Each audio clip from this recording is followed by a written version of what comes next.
Welcome back in, everybody, to Sports and Money. I'm Benjamin Parker, of course. Thank you so much for being with us. I'm starting in here on another thing that I covered a week or so ago, and that is the Chris Jones contract negotiations.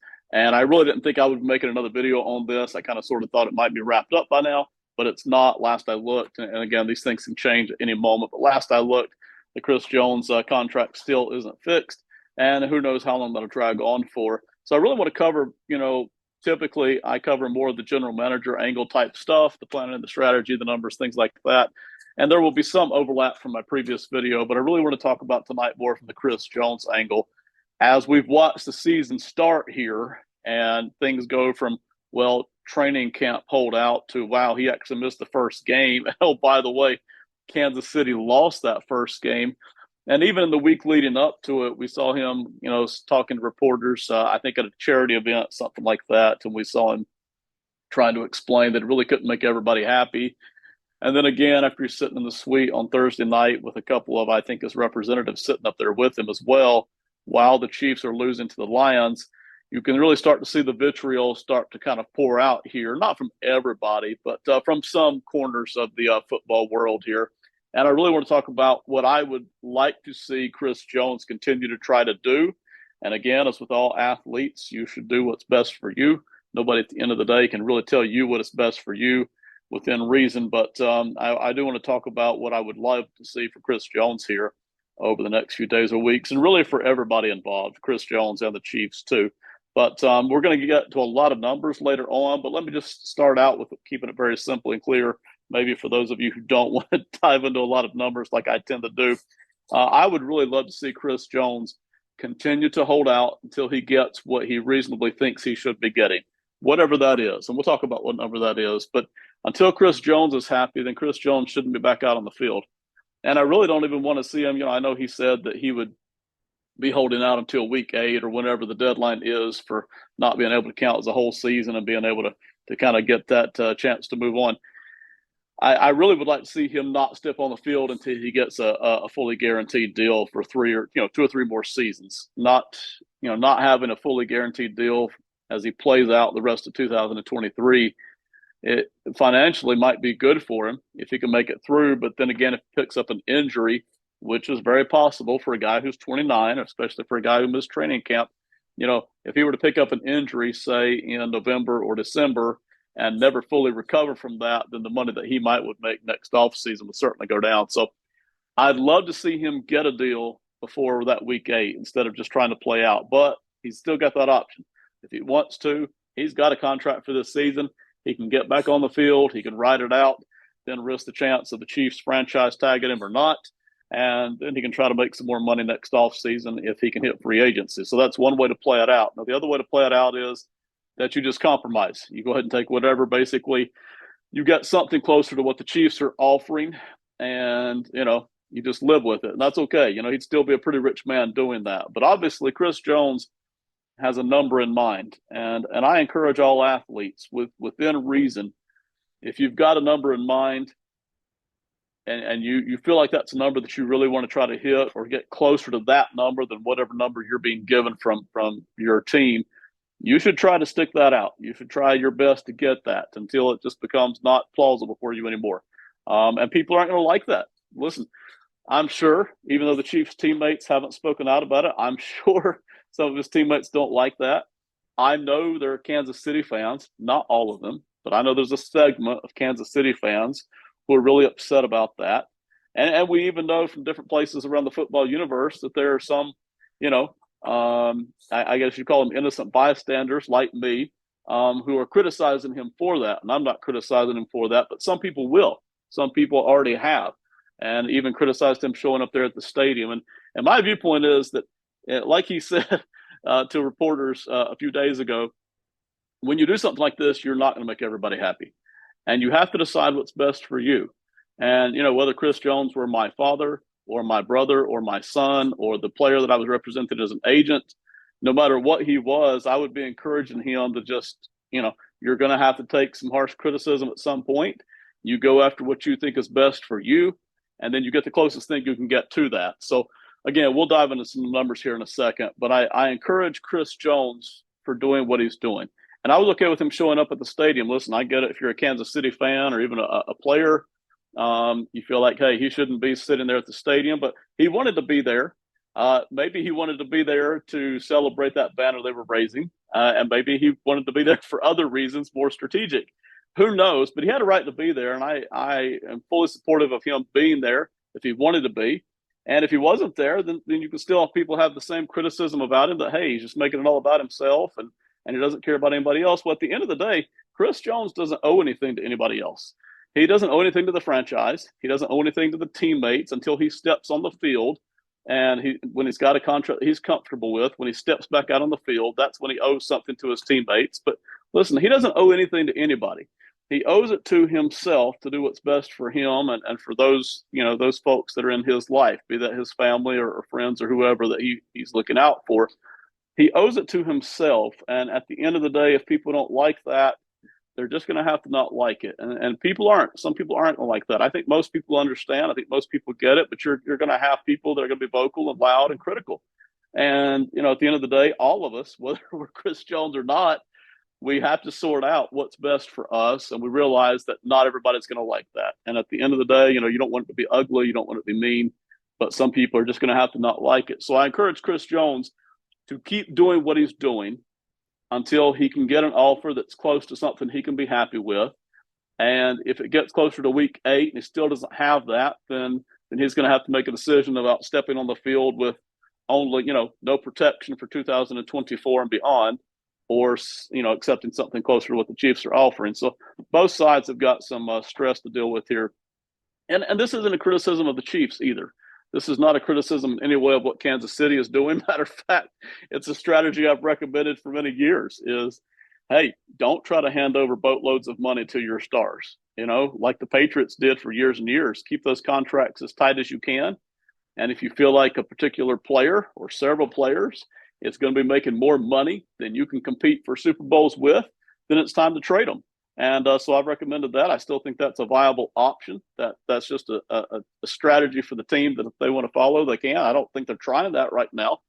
But certainly, I have no problem with what Kansas City is doing either. But if I were Chris Jones, I just wouldn't be giving in to what is perceived to be the lower offer here from the Chiefs right now. I would encourage him to keep this up for a while and, play each week as it comes. And listen, if the Chiefs don't want to offer bigger money, I feel very convinced that there are other teams out there in the NFL who would offer bigger money. And the Chiefs are just going to have to decide as well, come week 8, do we really want to let this thing play out until week 8 and see where we are? By that time, you've got an unhappy player on your hands. You've got a team that may have a record that's not great, which may lead to a lower playoff seed. There's things to consider here for the Chiefs and for Chris Jones as well. All right, that's the generic. Now let's dive into some numbers here for those of you who really like to jump into that. And I know some of you do and some of you don't. So I'm going to start here with actually quoting an article from Pro Football Talk by NBC, Mike Florio, who I enjoy and I love. So I'm going to read here just a couple of paragraphs, and I'll let you know when I've stopped reading. This is Pro Football Talk's Mike Florio in an article for NBC. Per a source with knowledge of the situation, the Chiefs have offered to replace the $19.5 million that Jones is due to earn in 23 with 74 over the next 3 years. Of that amount, 70 would be guaranteed for injury, while a lower amount fully guaranteed. That's an average of $24.67 million, which would be $7 million per year less than the Donald deal. Jones, we're told, isn't trying to get Donald's number. In fact, he'd split the difference. The midpoint between the team's offer and the Donald deal would be $28.17 million per season. Now, that's part of the article. You're welcome to go look it up on Google and on the internet as well. Anyway, the point of that being is, and even that's confusing, and even that's third-hand information, so take it with a grain of salt as you will. But the point seems to be, from this article anyway, that Chris Jones isn't necessarily trying to get up to the Aaron Donald number. Now, I don't know if that's true or not.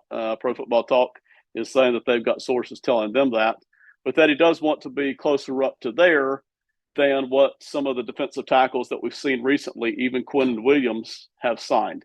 And that the Chiefs offer really is more in that, 23, 24, maybe even $25 million per year category. And again, we don't know for sure, just because sources tell us something. We have seen so many sources be wrong over the years. So again, take that with a certain measure of grain of salt right there.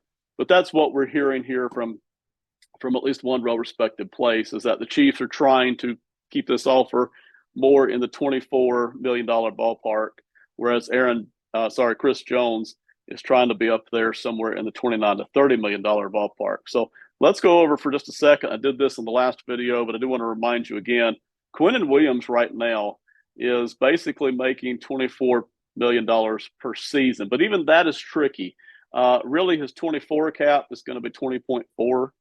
His 25 cap is going to be 21.7. Those 2 years are basically guaranteed. But you get 2026, he's got a $26.7 million cap hit, which is quite a jump. But the Jets could get out of that if he's not injured at the time. The Jets could get out of a large part of that and walk away with maybe only owing him in the $13 to $14 million ballpark. So they could get out of that even after a certain amount of bonuses kick in. And then the 2027 cap for Quinnen Williams is at 30.4. So it's a backloaded contract, which isn't unusual. But also those last 2 years, you really only have about half a season guaranteed, and that's half of the 2026 season. So even for Quinnen Williams to be saying $24 million average annual value is a little bit tricky.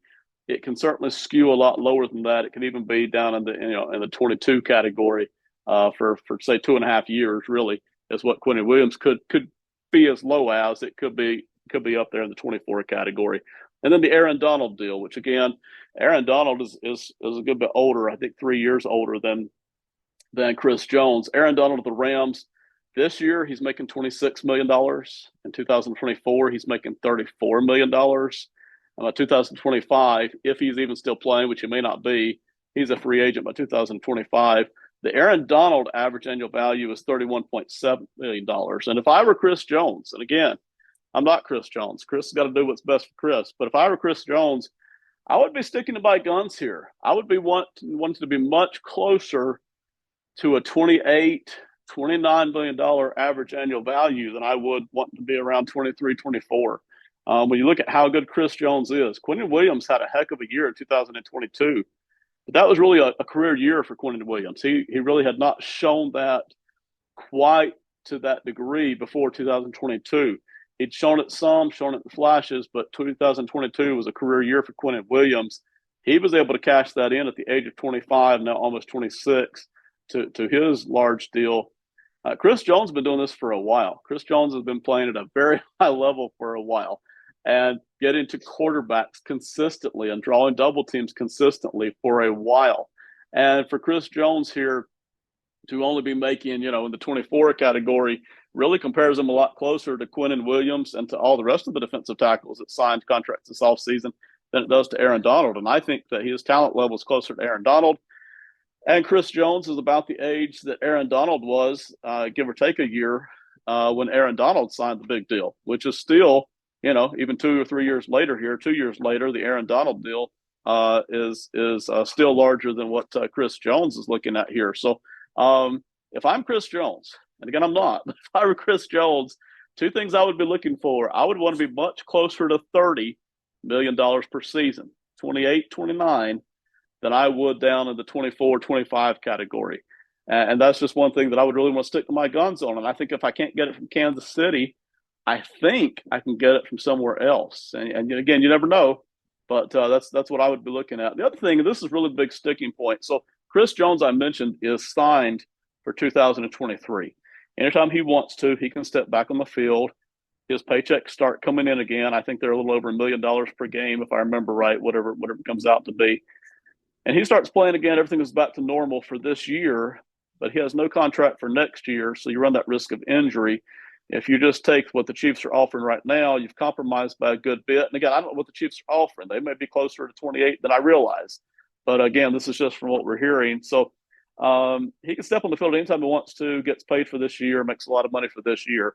But if he wants that long-term contract for 2024, he's a free agent and he has nothing beyond that. So what kind of money should he really be looking at? We've already talked about that. It's 28. But the sticking point is It feels like the Chiefs are okay, and I mentioned this in the last video. It feels like the Chiefs are okay offering him guaranteed money for 2024. That's when he would be 30. Basically guaranteed money for 2025. That's when he would be 31 years old. The sticking point seems to be 2026 when he's 32. And then certainly 2027, it feels like the Chiefs are just kind of saying, forget about it. That's when he would be 33 years old. So if it were me, not only would I want that money, the average annual value, to be somewhere up around 28 or higher, closer to 30 per season, I would also want more than a guarantee for just 24 and 25. I've already got 23 guaranteed. No room for, no need to talk about that at all. 24, 25 guaranteed seems a given. I would want at least half of 26 guaranteed, if not all of it. And I don't just mean an injury guarantee, but I would want something closer to a full guarantee for 2026, or at least half of it. So, for instance, let's say he signs, I don't know, let's go with a 3-year, $90 million deal, which is for 24, 25, 26. Forget 23. That's 24, 25, 26. And he makes, say, 27 the first year, 30 the second year, and 33 and 26. I would want at least half of that, maybe $17 million guaranteed for 2026. And that seems to be the sticking point. And I think somebody else would give that to Chris Jones, even if the Chiefs won't. And I understand the Chiefs not wanting to. I really do. I've been on here for years saying, hey, once the guy hits 29 or 30, his ability to withstand injuries and come back from injuries goes way down. Even if he's not injured, his likelihood of just losing a step, and I know, defensive tackles are not quite as prone to fall off here as some other positions, but even so, I would still be concerned about that. So I'm fine with the Chiefs not wanting to offer guaranteed money for 26, and if in case that's what's happening. But if I'm Chris Jones, I want at least half a piece of the action guaranteed for 26, and that would be something that would be important to me. And even more than that, if I can get it, I'd love to get something on for 27, even if it's not guaranteed completely. Let's say they guarantee all of 26 and maybe part of 27. That's what I would be pushing for. And there's just no way, if I'm Chris Jones, if I'm somebody that's close to Chris or cares about Chris, there's no way I'm going to be okay with signing what's called a 3-year deal when it's only 2 years of new money, which will be 24 and 25. Forget about it. I'm not interested in that, especially if that new money is down around 24, 25 a season. I mean, just forget about it. That's not anything that if I were Chris or somebody close to Chris, that I would be interested in doing. So if I'm Chris Jones, again here, you're going to make a lot of money either way, but you want to hit a number that you're happy with. And you've played incredibly well over the past few years. You've shown an ability to get the quarterback that not many people have. Even when getting double teamed a lot, you still show that ability to get the quarterback and actually sack people, not just create pressures, not just get double teams, but actually still sack people. It's a unique ability. He's got it from the defensive tackle position, and he's pretty stout against the run too. And I get age is a factor there, but Aaron Donald again is, I think he's 32 right now. So, Aaron Donald was this age or a little bit older when he signed his big deal. Chris Jones seems to be in good shape as well. So if I'm Chris Jones, I'm sticking to my guns here. I'm not backing off. And I really want that AAV, average annual value, to be $28 to $30 million a season, no less. And I really want a good, strong piece of action for 2026, not just 24 and 25. I want it when it's 2026, and maybe even a good piece of 2027 as well. So, and again, I'll stress this repeatedly. I'm almost done here. We don't really know what Chris Jones is asking for, and we don't really know what the Chiefs are offering. And probably they'll come out in the middle somewhere, probably within the next week or two. Both sides will just feel the need to go ahead and get this done and get this behind them. I'll say this again, too, if I'm the Kansas City Chiefs, I don't want this to keep on for 8 weeks. They either really need to go ahead and trade Chris, or they need to go ahead and offer Chris something more than what they're offering, one or the other. And again, I don't know where the compromise point is going to end up at. Most deals end up in some kind of compromise point. I don't know where that is.